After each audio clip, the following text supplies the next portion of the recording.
Seguimos con la serie Guía para la presentación del instrumento de apreciación de conocimientos y aptitudes, lo que es la promoción vertical en cuanto a dirección.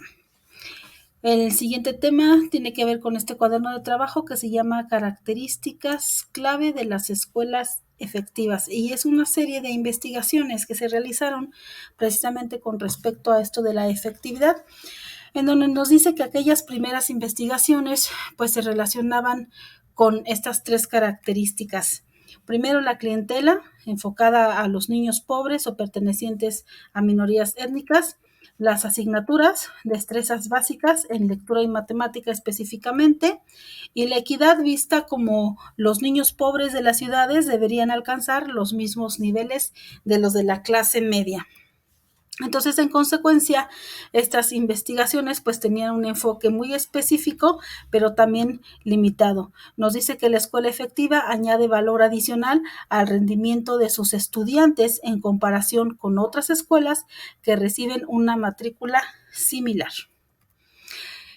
Sammons ha argumentado que las definiciones de efectividad escolar dependen de diversos factores.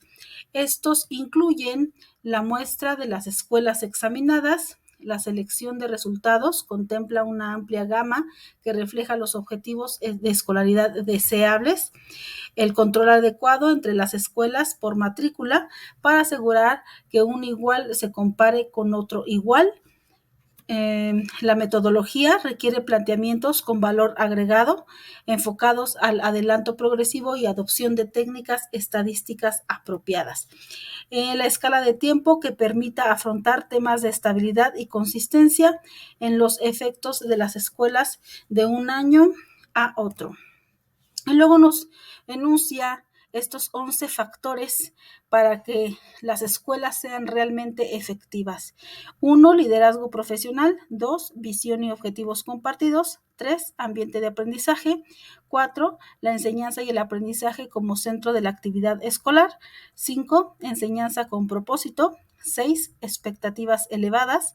7, reforzamiento positivo. 8, seguimiento de los avances. 9, derechos y responsabilidades de los alumnos. 10, colaboración hogar-escuela. 11, una organización para el aprendizaje.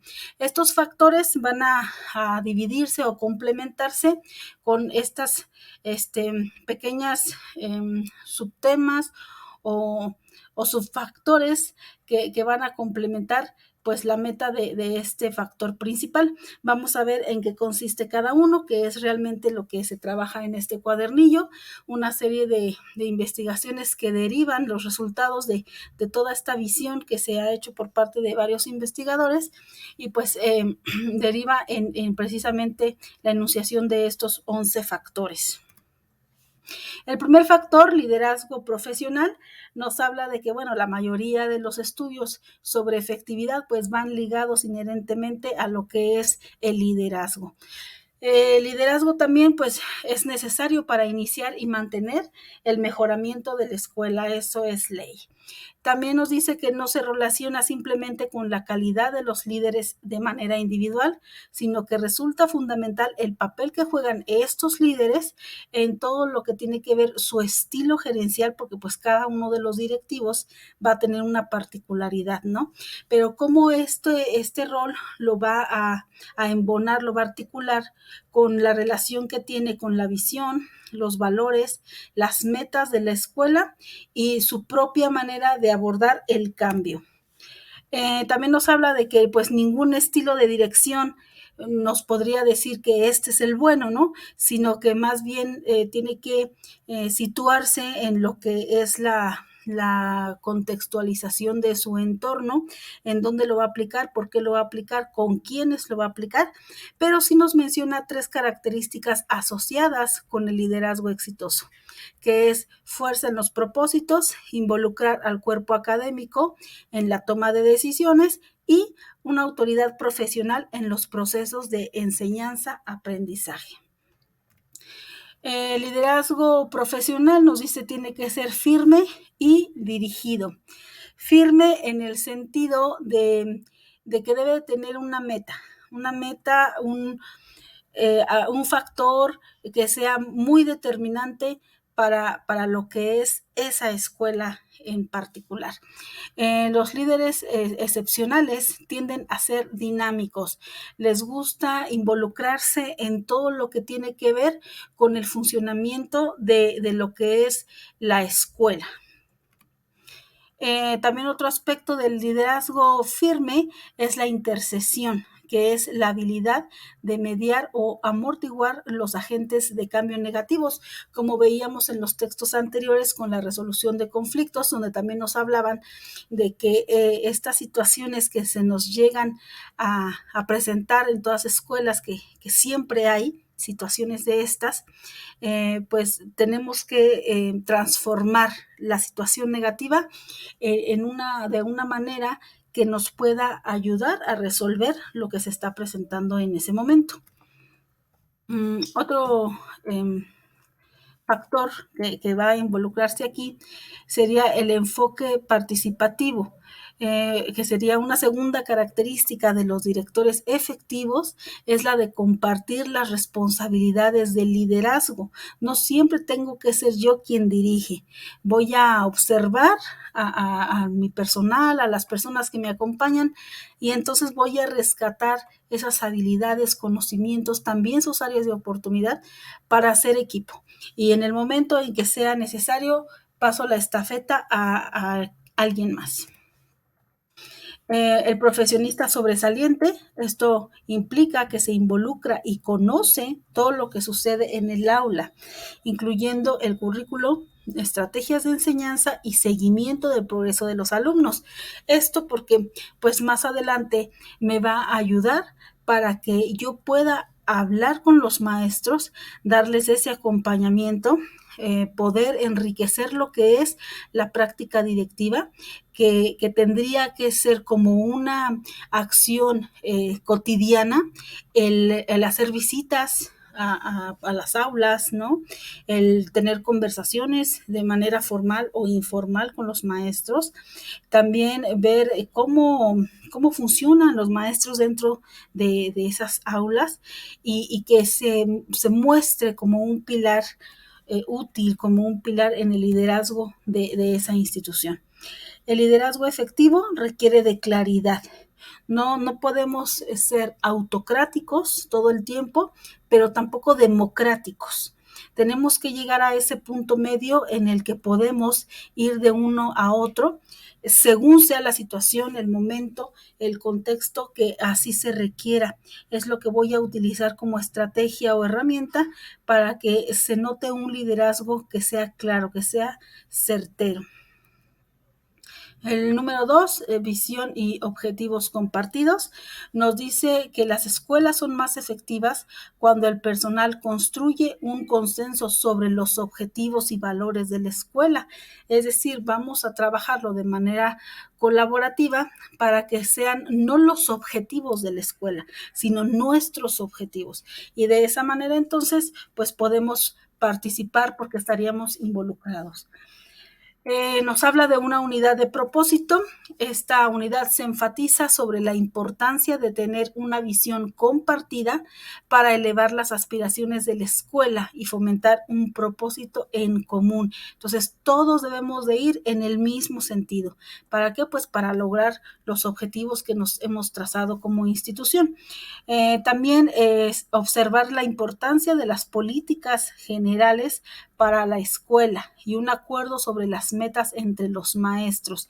Todo esto tiene que ser dirigido hacia nosotros como personal de escolar, como personal docente, directivo, administrativo, etcétera, pero también el cómo vamos a poder llevar todo esto, aterrizarlo en algún momento hacia lo que es el aprendizaje, porque pues a final de cuentas esa es nuestra misión, ¿no? La consistencia en la práctica.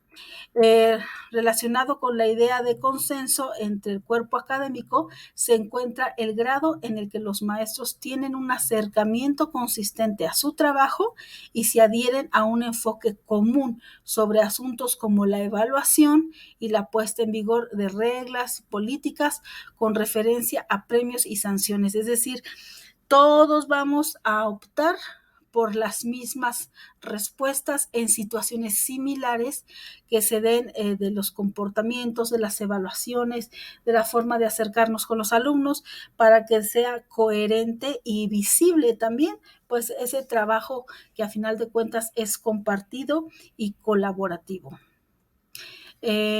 Los maestros deben de ser esos modelos positivos para que el estudiante vea en ellos precisamente lo que queremos lograr en las aulas. Es decir, si ellos me ven trabajando con mis compañeros de una manera colaborativa, de una manera asertiva, entonces los alumnos van a imitar esos modelos y van a llevarlos a la práctica dentro de las aulas.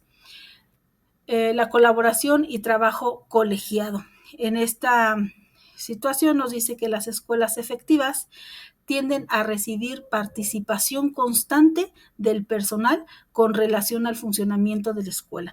Todo el tiempo estamos retroalimentando y como la dirección no es mía, sino es conjunta, entonces escucho para recibir los porqués, los pormenores, los cómo por parte de los docentes y armar un solo equipo de trabajo y una visión conjunta.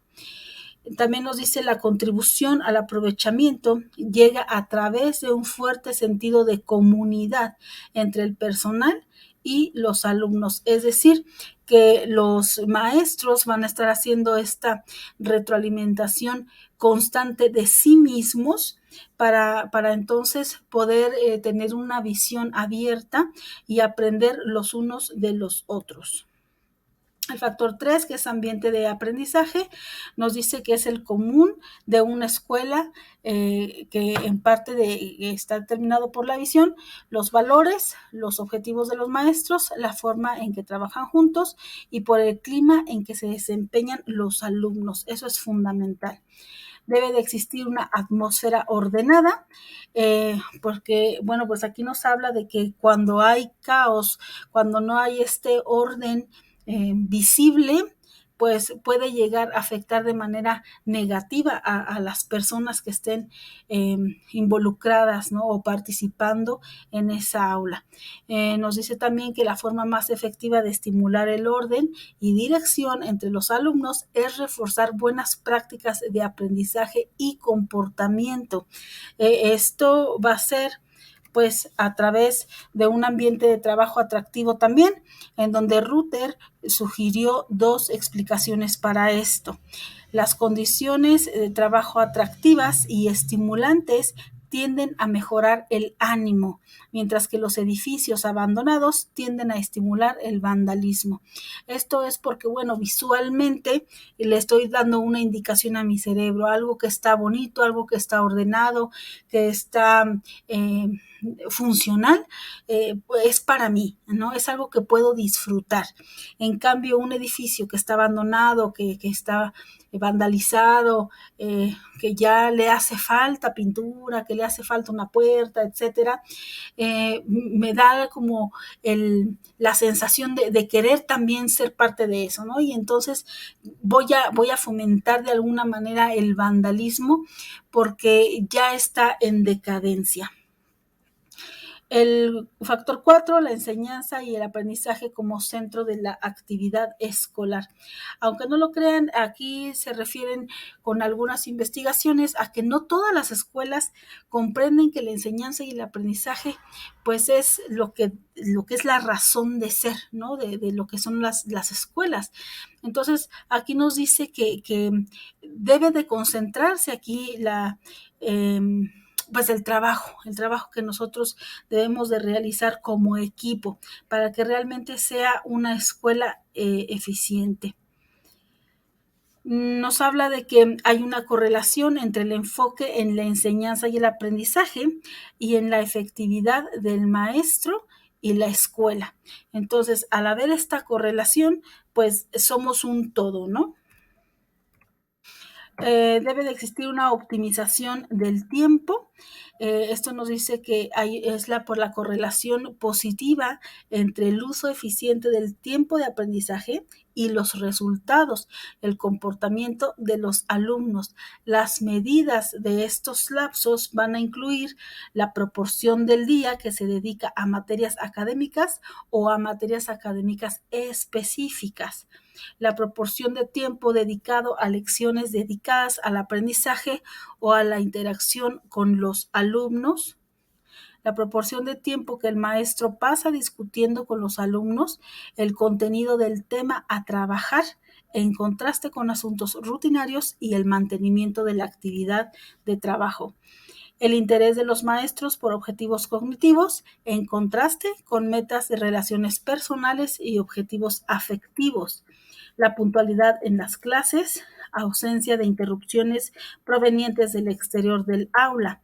Entonces, así, el maestro debe aprender a manejar la transición de las actividades de una manera activa y eficiente, que no se vean rutinarias, que no se vea de manera como muy cortante, por decirlo así, en el que, bueno, aquí terminamos la actividad, comienza a haber ese desorden que nos hablaba al principio, empieza a perder el control del grupo porque no hay esa transición entre una actividad y la que sigue.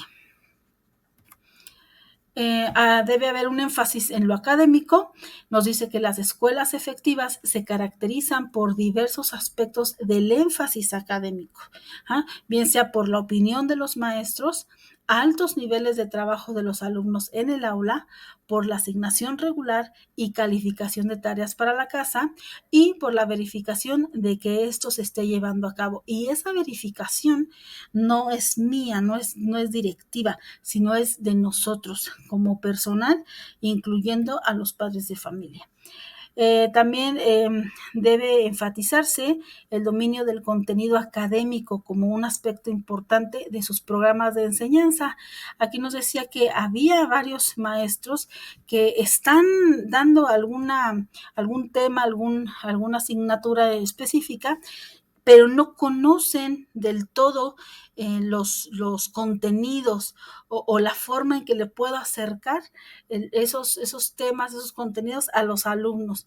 Entonces, es súper importante que realmente tengan el manejo, el dominio de lo que son estos contenidos que voy a compartir con los alumnos.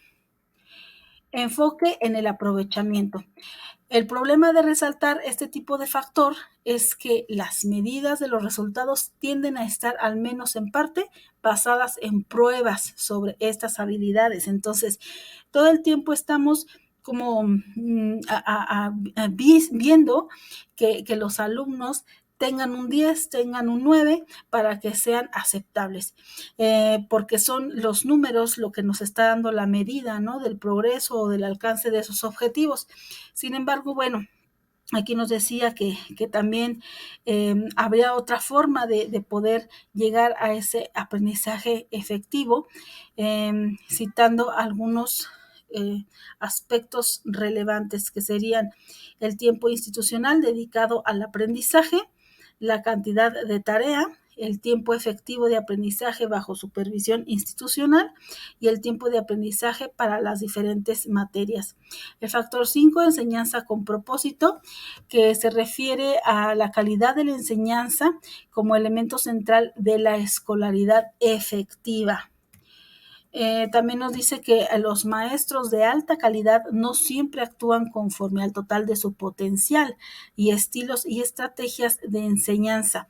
Entonces, es importante aquí también transmitir ese liderazgo efectivo para que los maestros en general pues podamos hacer uso de todo nuestro potencial y desarrollarlo, ponerlo en práctica dentro de las aulas para tener los resultados que queremos, ¿no? La organización eficiente. Esto pues nos hablaba de que diversos estudios han demostrado la importancia de que los maestros sean organizados y que tengan sus objetivos absolutamente claros. Si no perdemos de vista nuestros objetivos durante nuestras sesiones, entonces va a haber un orden, va a haber un buen progreso y voy a lograr el objetivo que me he trazado para ese día desde mi planificación. La claridad de los propósitos. Esto se refiere al compartir con los alumnos los objetivos de una manera muy clara, muy específica, de qué es lo que quiero lograr con esta tarea en particular, para que el alumno sepa qué es lo que espero de él, cómo lo va a hacer, qué va a requerir y entonces poderlo llevar a cabo. Las lecciones estructuradas. Debe de tener una estructura, como decía en la anterior, desde tu planificación, tener muy bien qué es lo que quiero, cómo lo quiero. Encontraron que los resultados positivos están asociados con la organización eficiente del trabajo en el aula, donde los alumnos tienen suficiente trabajo, un enfoque limitado a las sesiones y un marco referencial bien definido, dentro del cual les fomente cierto grado de independencia y responsabilidad para manejar su propio trabajo. No todo el tiempo tengo que dirigir yo como docente en mi aula. También tengo que permitir que los alumnos logren cierto grado de independencia, precisamente para que yo sea ese mediador que va a ir a ayudar, va a ir a fomentar, pero ahorita se va a relacionar con otros temas más adelante. En resumen de la investigación sobre maestros efectivos, se muestra: enseñan al grupo como un todo, presentan información o habilidades clara y animadamente, mantienen las sesiones de enseñanza orientadas a la actividad, no mantienen una actitud de evaluación constante, más bien propician un proceso de instrucción relajado. Tienen altas expectativas para el aprovechamiento, se relacionan relajadamente con los estudiantes y en consecuencia tienen menos problemas de mal comportamiento por parte de los alumnos. La enseñanza estructural puede manifestarse al aclarar lo que debe ser aprendido, dividir el material de enseñanza en unidades manejables para los alumnos y presentarlas en una secuencia bien estudiada. Abundante material de práctica donde los alumnos utilicen corazonadas y estímulos. Evaluar regularmente el avance con retroalimentación inmediata de los resultados. Una práctica adaptable. El progreso de los alumnos es evidente cuando los maestros son sensibles a las diferencias en el estilo de aprendizaje de los alumnos y cuando identifican y utilizan estrategias adecuadas. Y aquí la importancia de esta parte de la educación inclusiva, ¿no? El 6, expectativas elevadas, nos dice que una de las principales características de las escuelas efectivas se refiere a la existencia de expectativas positivas acerca del aprovechamiento de los estudiantes, particularmente por parte de los maestros, pero también entre alumnos y sus padres. Entonces aquí está toda la comunidad escolar trabajando, ¿no? De manera coordinada. Las expectativas globales elevadas se refieren a estas expectativas que deben ser así, elevadas, deben ser altas, para que también se describen estas como parte de una característica crucial para las escuelas efectivas, porque si yo tengo bajas expectativas de lo que es mi grupo o mi propio trabajo, pues entonces va a haber una falta de control en lo que se llegue a presentar como dificultad en la adquisición de los conocimientos o aprendizajes que estoy compartiendo mediante los contenidos a trabajar. Son las expectativas son más efectivas cuando son parte de una cultura general de la escuela, es decir, todos compartimos la expectativa, todos vamos hacia algo más grande. La comunicación de expectativas En este punto nos dice que las expectativas no actúan directamente en el desempeño del estudiante, sino a través de la actitud del maestro hacia los alumnos. Entonces, no es que yo les marque la expectativa, sino que cómo se las voy a manejar, cómo voy a estar ahí con ellos motivándolos de tal manera que lo hagan suyo, ¿no? Y que realmente quieran llegar hasta allá. Por eso nos dice que tiene efecto en su autoestima, que viene muy relacionado con los puntos anteriores. O sea, cada vez más va habiendo más y más elementos que se van conjuntando, si ustedes se dan cuenta, para crear realmente esta parte de las escuelas efectivas. Y se entrelazan estos factores. Debe de haber un desafío intelectual. Este desafío tiene que ser con respecto al nivel de competencia curricular de mi grupo y un puntito más, ¿no? Un puntito más nada más. ¿Para qué? Pues para que sea posible. Porque si yo también les doy un desafío que está muy por encima pues no lo vamos a alcanzar. Y digo vamos porque los alumnos no logran la tarea, pero yo tampoco logro mi objetivo. Entonces es una situación conjunta. Tengo que plantearles un desafío que sí los rete, que sí les haga mover neurona, pero no tan grande que no lo vayan a poder alcanzar. El reforzamiento positivo. Nos dice que es un elemento importante de la escolaridad efectiva, los premios, otro tipo de incentivos también y la existencia de reglas claras.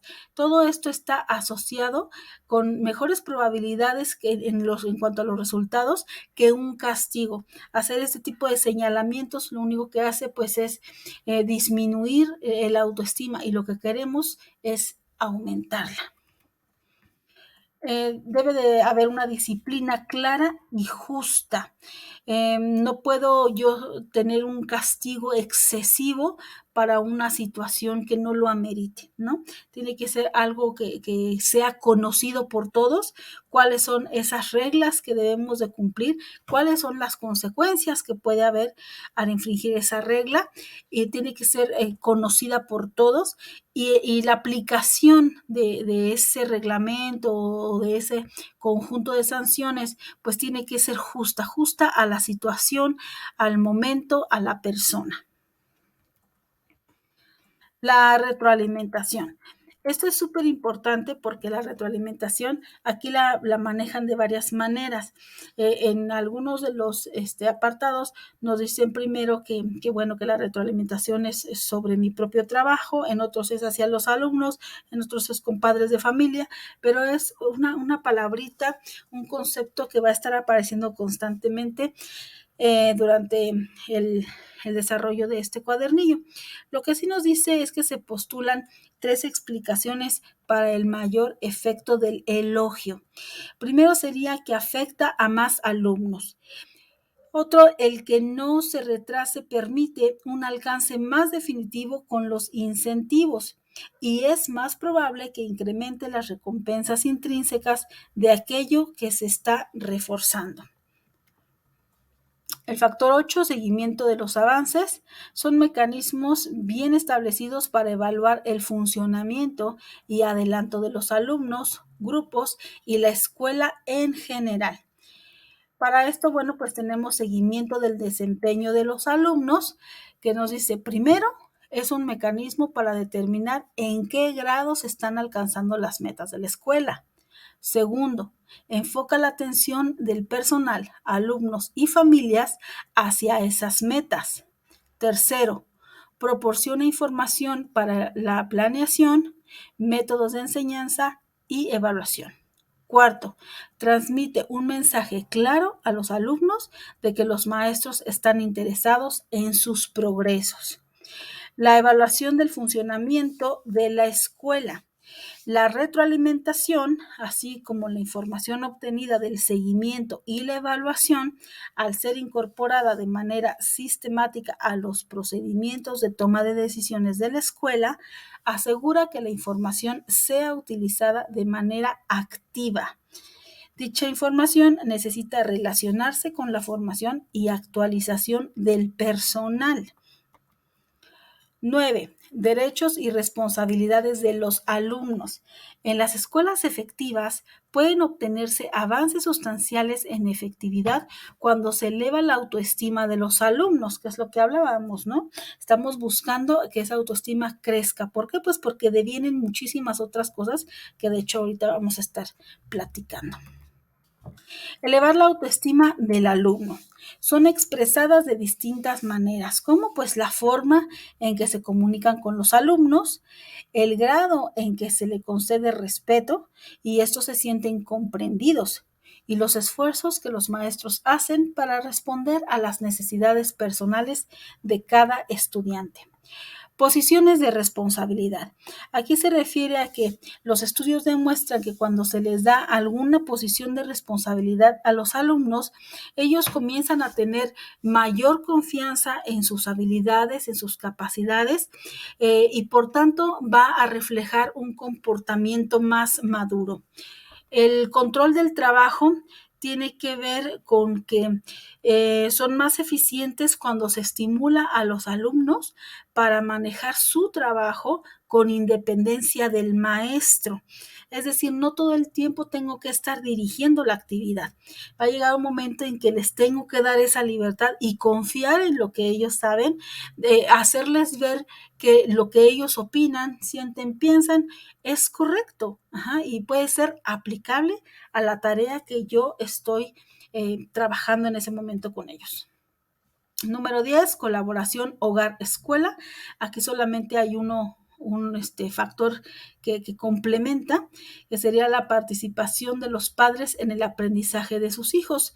Nos dice que sí debe de haber una relación muy estrecha entre el hogar y la escuela para que nosotros podamos fomentar la participación de los alumnos desde ambos puntos, ¿no? Desde el hogar, que es súper fundamental, pero también la escuela porque es en donde vienen y vamos a convivir y vamos a hacer todas estas actividades que nos lleven hacia el progreso y logro de los aprendizajes.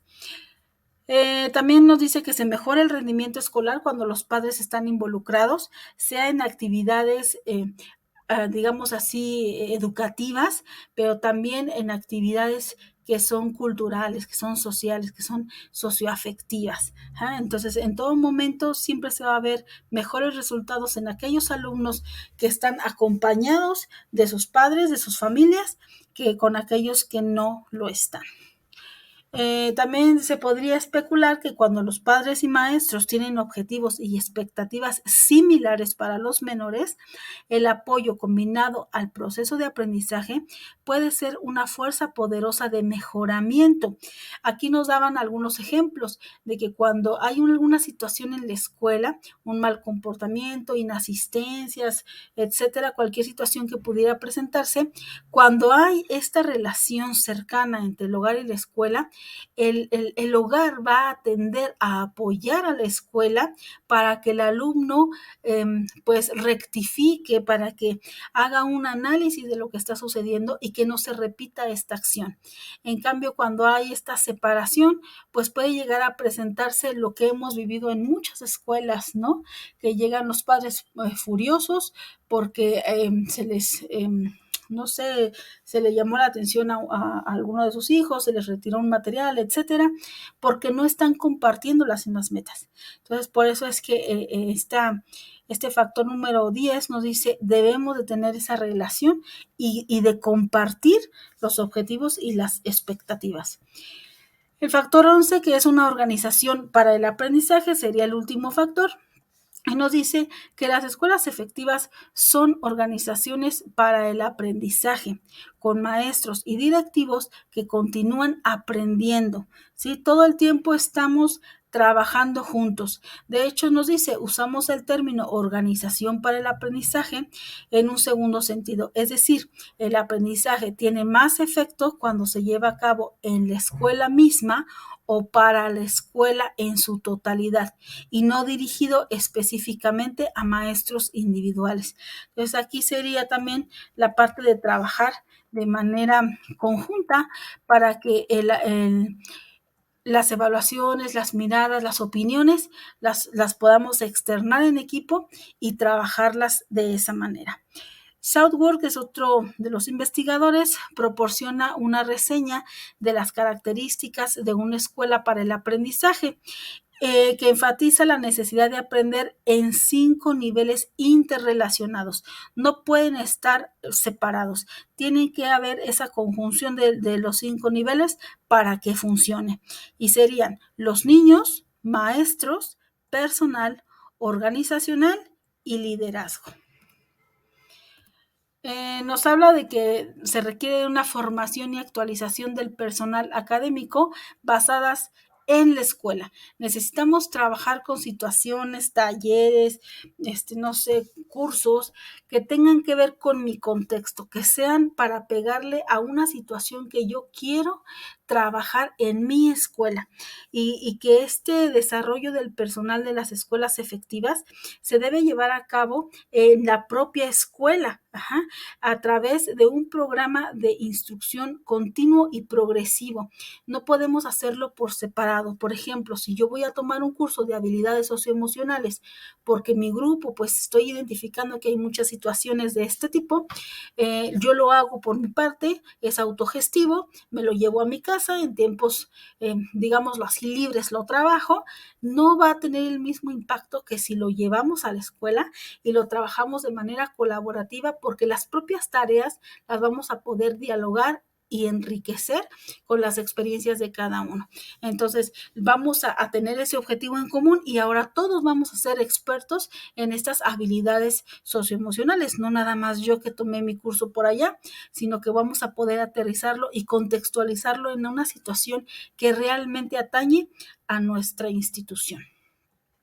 Ahí se termina este cuadernillo de trabajo y entonces el siguiente tema es entornos escolares seguros en escuelas de educación básica.